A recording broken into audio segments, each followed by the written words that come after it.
万卷书不如行万里路，道听途说不如听我说说。大家好，这里是道听途说，分享不同的故事，希望能给您带来收获。明朝宣德年间，昆阳州三伯县里有一位奇怪的张姓老汉，上了年纪的县里人都知道，张老汉曾住在一个偏远的海边小村里，靠打鱼为生。可自从妻子过世后，张老汉就带着2个尚在襁褓中的儿子，离开了小村子，搬到了三伯，靠做点小工，辛辛苦苦养大了2个孩子。没人知道他的全名到底叫什么，索性就都叫他张老汉。他很怕晒太阳，每次出门都把自己裹得严严实实，即便在屋里做工，也要戴上一副大手套。他的这些怪癖无论冬夏始终如此。他还是个少言寡语的人，别人说10句8句，他顶多哼一声。2个儿子却都不像张老汉。大儿子张海虽然长得文文弱弱，但为人随和又爱说爱笑。二儿子张波膀大腰圆，火爆脾气，有一股子9头牛也拉不回的倔强劲儿。2人在外都能独当一面，可在家却对老爹言听计从。由于俩儿子出了名的孝顺，早早就被县里有姑娘的人家瞧在眼里。还没等张老汉给儿子们张罗提亲，门槛就已经被踏破了。没想到儿子们根本没用老汉操心，就解决了人生第一件大事。更让老汉欣慰的是，大儿媳在成亲后的第2年就给他生了个大胖孙子。按理来说，儿孙满堂，子孝媳贤，张老汉也没啥可求的了。可是近日他却越来越愁容满面，整日唉声叹气。细心一点的大儿子张海看到父亲如此愁闷，便小心翼翼地上前询问：爹，你有什么心事吗？张老汉抬眼看看大儿子，又低头瞅着自己一双干瘪的老手：海儿啊，爹想回老家一趟。张海一听，这又有啥难的？当初因为哥俩都小，没办法回去，可现在都长大成人了，领爹回老家一趟不是很容易吗？爹，那咱就回去，我叫春杏收拾收拾，明天咱就上路。张海很想伸手握住张老汉的老手，可就在要抓上还没抓上的时候，张老汉突然把手互相插进了衣袖，张海一把抓了个空，好不尴尬。但他早就习惯了这个怪老头。再等等吧，我看还是让波儿跟我回去好，你和杏儿还得照看小涛啊。小涛是张海的儿子，刚出生还没满月，张海也真舍不得离开妻儿。听爹这样一说，他心里悄悄出了一口气，真是知子莫若父啊。话虽这么说，二儿子张波可不像老大是一个守家的主，他整日和一帮兄弟东奔西跑，靠来回倒腾货物赚些差价来养家糊口，出门一次至少要3、5个礼拜才回家一趟。也难怪成亲半年多还不见他妻子有喜。张海知道了爹的想法后，就时刻盼着弟弟能早点回家来，好带着爹回老家走一趟，也算圆了老父亲的一个心愿。他正低头边走边盘算着怎么和张波说这个事儿，没想到一头撞倒了李郎中。哎呦，这个李郎中也真是，为啥站在路当中挡着道呢？哎呦，李郎中不知正撅着屁股在地上找什么，没想到被魂不守舍的张海给撞翻在地。他爬起身掸了掸身上的尘土，对着张海说道：我还道是谁，原来是大海啊，你爹最近好像越来越怕太阳了，我刚在地上看到冬虫已经开始复苏了。冬虫和我爹有啥关系？李兄莫不是又在瞎琢磨了？张海一脸不屑地看向李郎中：非也非也，我与你相识也有5载，经过这几年的观察，我发现你爹的日晒病1年重似1年。我试着给他老人家配了些良药，可他总是拒人千里之外，不给我一点机会，真是苦煞我也。李郎中虽然医术并不十分精湛，但他对疑难杂症尤其用心钻研，一旦被他盯上的病人，他总是死缠烂打，直至病人答应让他医治。说也奇怪，对于小病他不一定能治好，可对疑难杂症却总能药到病除，因此县里人又都称他为医痴。他老人家是陈年痼疾，李兄就别枉费心思了。人们都说在海边生活的人很容易患上这种病，大概当初我爹也是因为这个病才搬离老家。张海拍了拍李郎中的肩膀，原来如此。李郎中皱着眉头轻轻点头，但他又叫住正要离开的张海，哎，大海，你还是回去劝劝你爹，我真能治好他的病，假如能让他老人家远离病痛，这岂不也是好事一桩吗？好吧。张海一脸无奈地冲着李郎中点头道，我只能说试试，你也知道我爹的脾气，他说不行的事，我也没有办法。说话间，张波正巧往家匆匆走来，李郎中一看到张波，赶紧收拾了药箱，一溜烟跑了。李郎中为啥这么害怕张波呢？也是因为他总是缠着张老汉要给他治病，被张波撞见几次，不仅吃了闭门羹，还险些被胖揍一顿。哥，你怎么在这儿？那个郎中是不是又来骗你说能治好爹的病了？张波眼望着李郎中仓皇逃走的背影说道，别让我再带到他，不然我就……他一边说话一边扬起了硕大的拳头，朝着李郎中走远的方向使劲一挥。哎，波儿，李兄人还不错，救人疾苦也是在积功德。再说他确实治好了很多怪病，不要总说人家是骗子。假如是以前的张海，或许不会这么说。可自从春杏生娃时难产，接生婆一个个都急红了眼，最后还是请了李郎中才保的母子平安。他对李郎中的态度也有了大改观。张波可不管这一套，嘴里还是不停地说着李郎中的不是。张海看弟弟回来的恰是时候，就把张老汉说的话一五一十告诉了张波。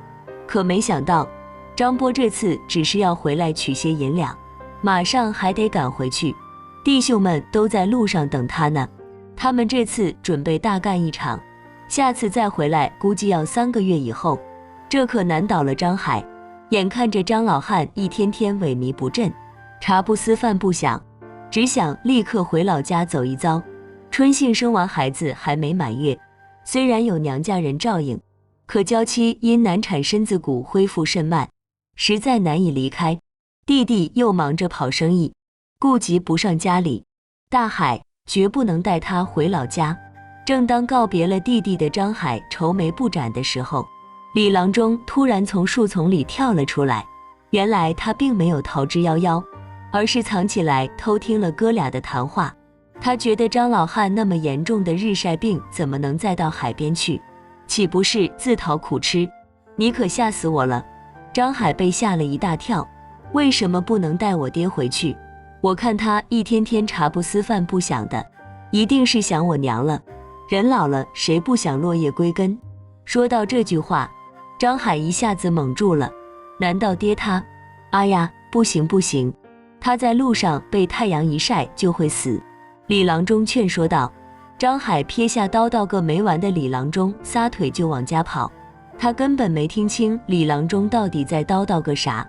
张海想到了最坏的结果，难道张老汉预感到自己要行将就木了吗？身为人子的张海忽然意识到，无论如何也要满足老爹的最后遗愿。他决定必须亲自带着张老汉回老家一趟。于是他把妻儿暂时托付给岳母照看，准备带着老爹这就动身。正当张海搀扶着包裹严实的张老汉准备启程上路时，张波气喘吁吁赶到了哥哥家门口。原来他回到家拿上银两，准备去和兄弟们会合，可心里总是恍恍惚惚，走一路却不知不觉来到了大哥家门口。也许这就是天意。张波看到大哥和老爹的瞬间，改变了自己当初的决定。哥俩一起带着年迈的张老汉赶回老家。他们小行夜宿，一路无话。3人不日到达了海边小村。说是个小村，其实异常繁华，街上络绎不绝的商贩来来往往，叫买叫卖声此起彼伏。兄弟俩还是头一遭来到自己的出生地，张波兴奋地四下张望，在这里他看到了无限商机。张老汉回到老家后，首先就带着2个儿子祭拜了妻子的亡灵。张海和张波也不知道到底走了多少路，总之7拐8绕，上坡下坡，最后终于看到了娘亲那低矮又杂草丛生的坟头。坟前歪斜地插着一块烂掉渣的木板，字迹早已面目全非。祭拜过妻子后的张老汉精神状态大为好转。张波安顿好兄长和老爹后，就出门四处闲逛，想看看当地的买卖有没有可乘之机。张海则领着老爹到海边去散心，可张老汉似乎很怕看到打渔人，每每看到有渔民迎面走来，他准会掩面而走。张海很不解，他知道自己的爹从不善交往，可也没到不愿见人的地步，于是他就和弟弟商量，要不要请个郎中给爹瞧瞧病。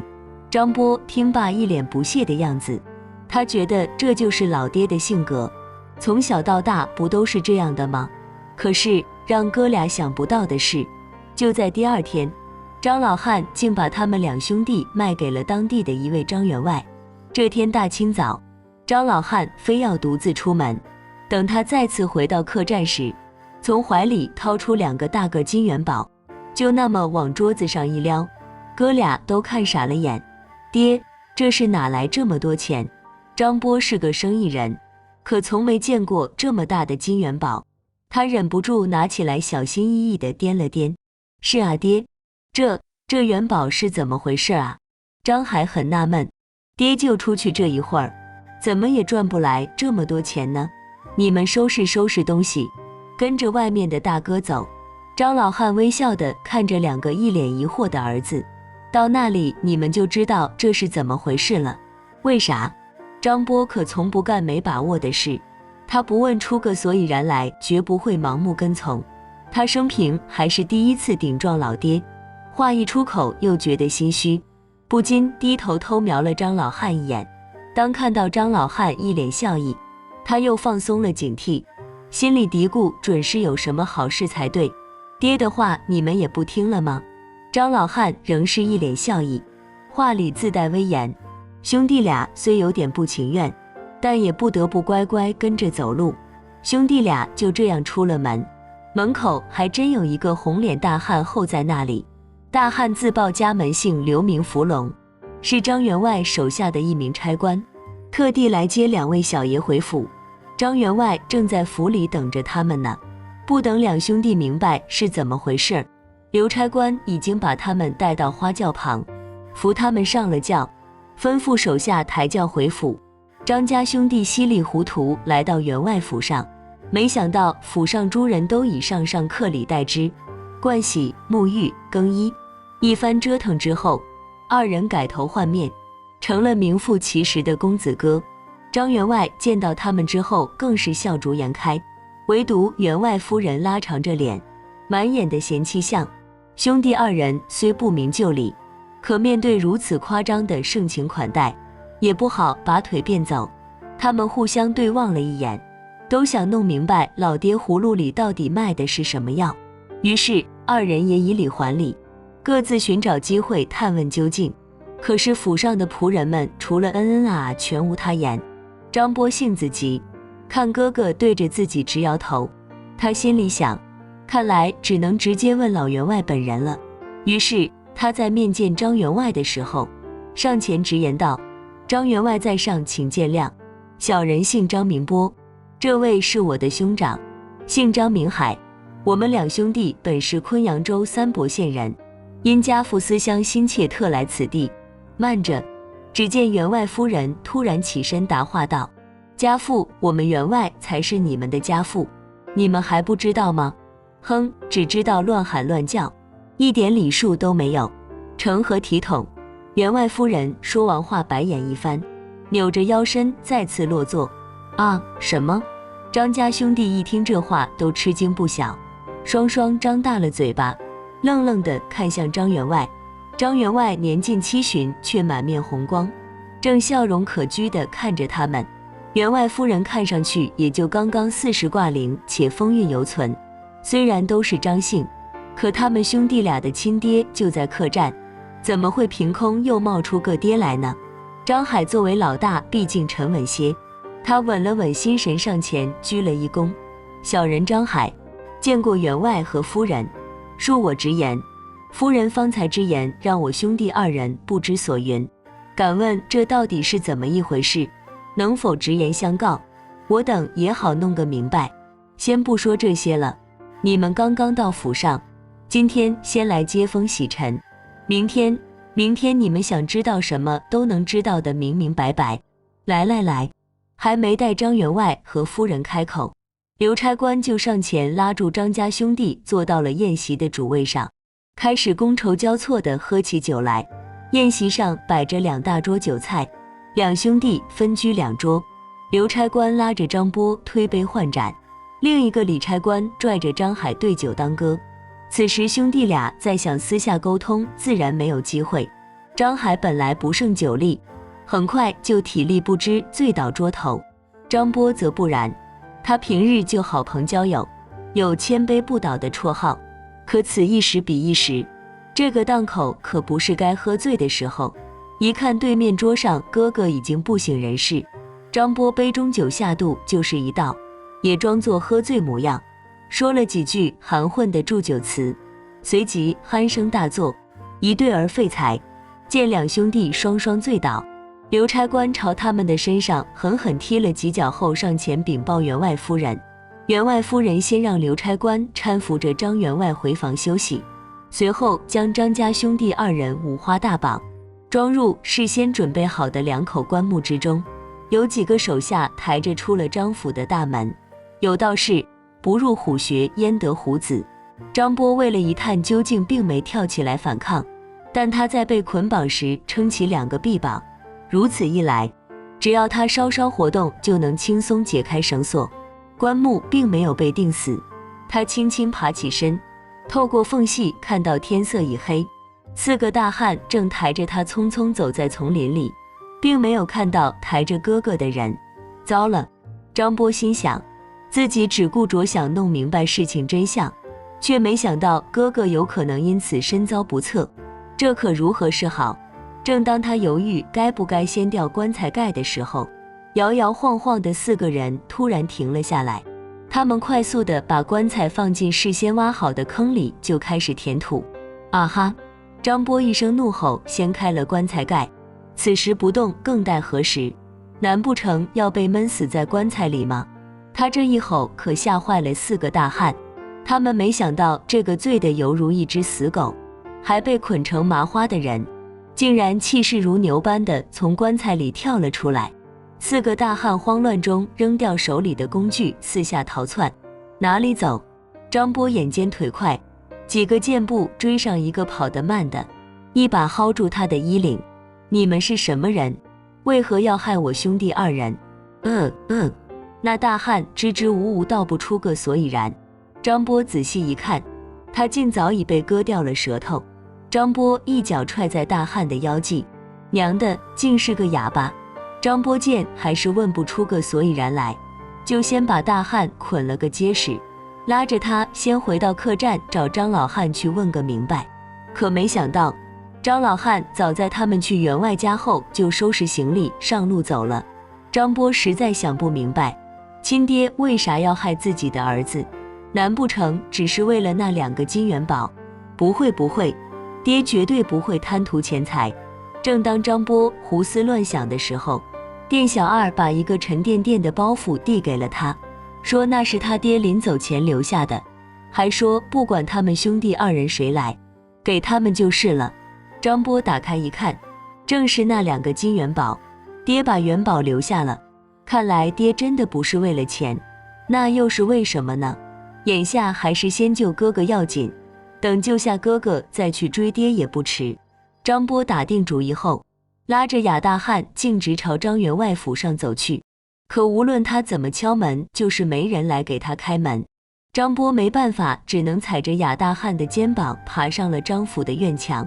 张波跳进张府后，隐隐约约听到了里郎中的声音，他怎么会在这呢？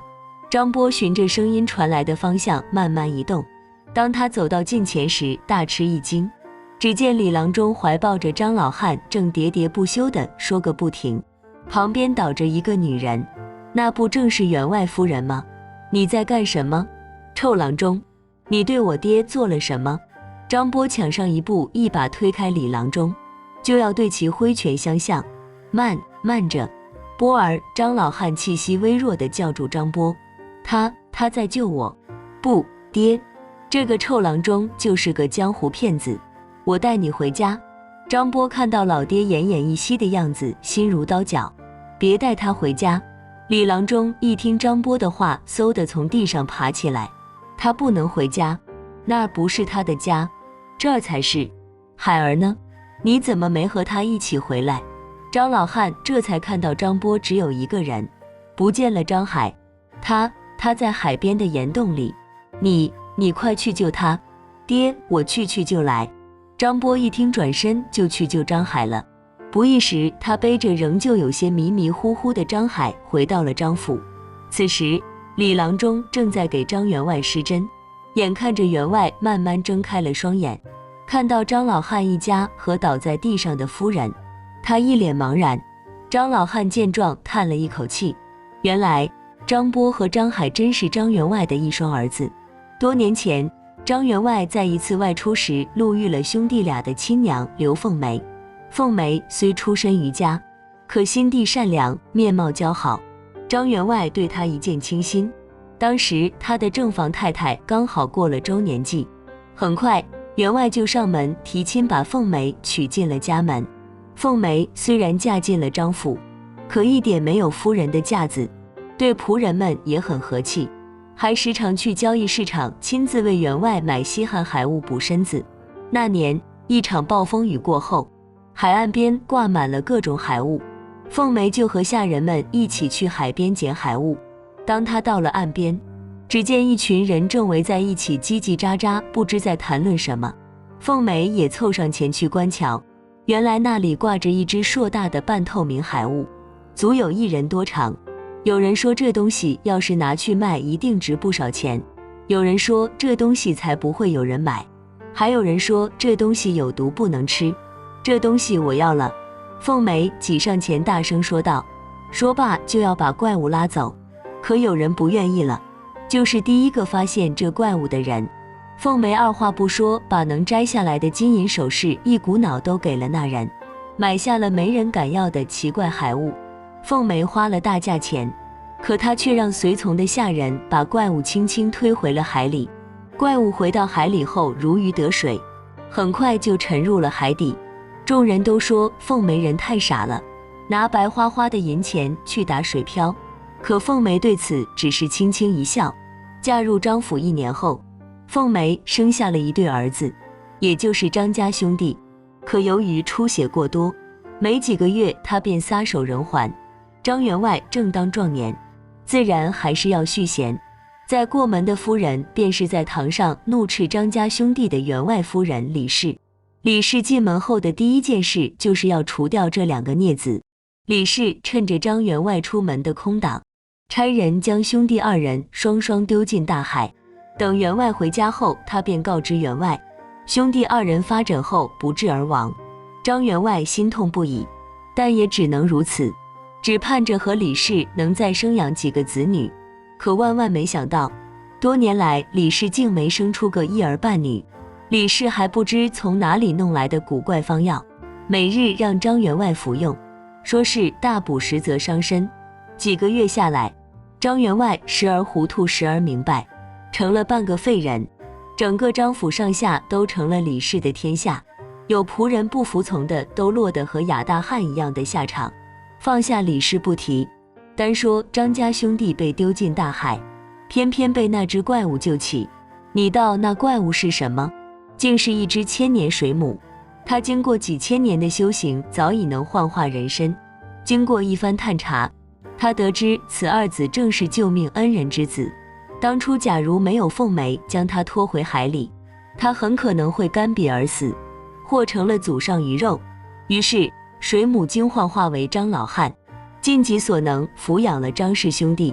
虽然偶尔他也会偷偷趁着孩子们熟睡时回到海里，舒舒服服地畅游一会儿，可大部分时间他还是要回到岸上。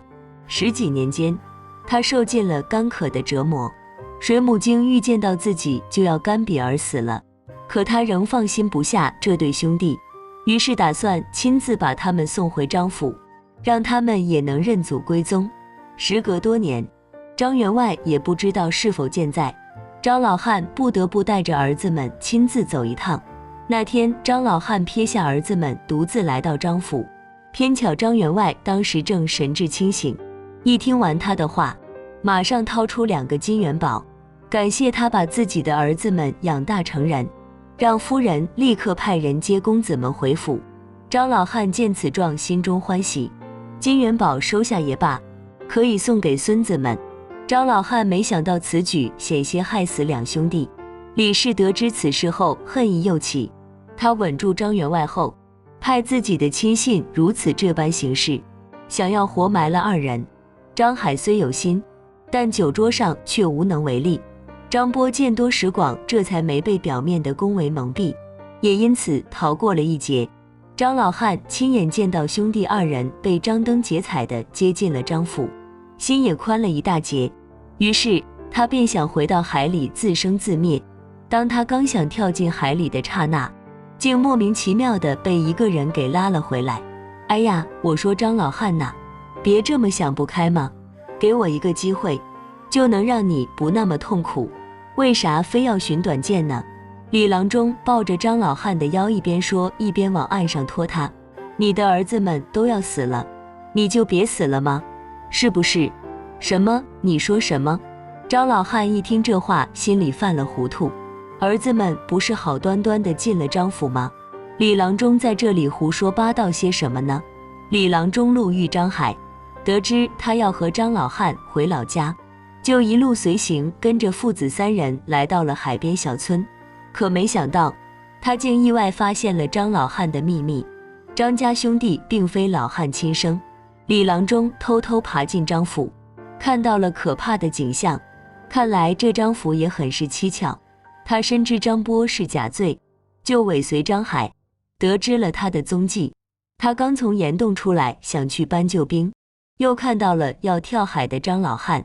张老汉执意让他带着自己去张府理论理论，没想到李氏这个恶婆娘一点都不通情达理，还要对老汉大打出手。李氏的纤纤细手刚刚触碰到老汉的那只老手，就倒地抽搐，口吐白沫，当场暴毙。张老汉也因此体力不支，倒在了李郎中的怀里。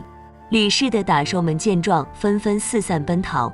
张府上下只剩几个哑人和神志不清的张员外。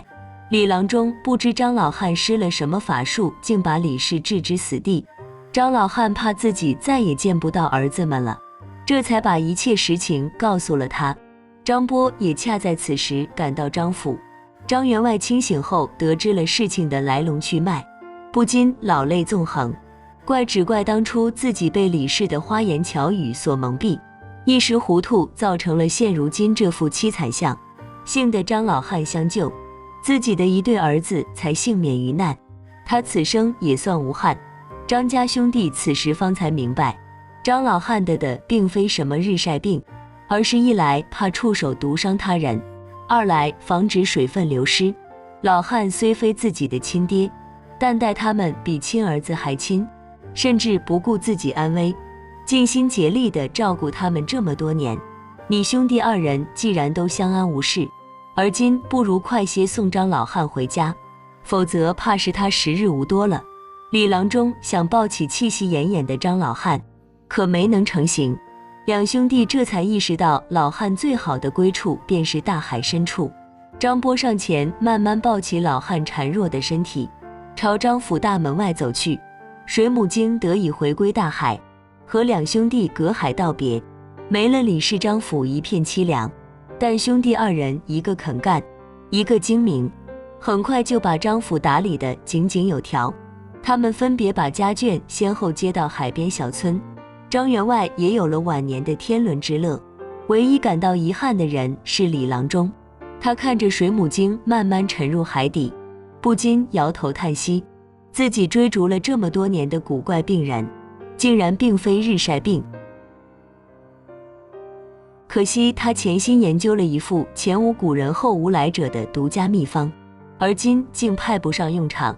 看来天下之大，也有他看走眼的时候，可惜可惜。好了，今天的故事就到这里了。看完这个故事后，不知道您有什么感想？欢迎在下方留言，不要忘了点赞和订阅，希望能给您带来收获。感谢您的观看，我们下期节目再见。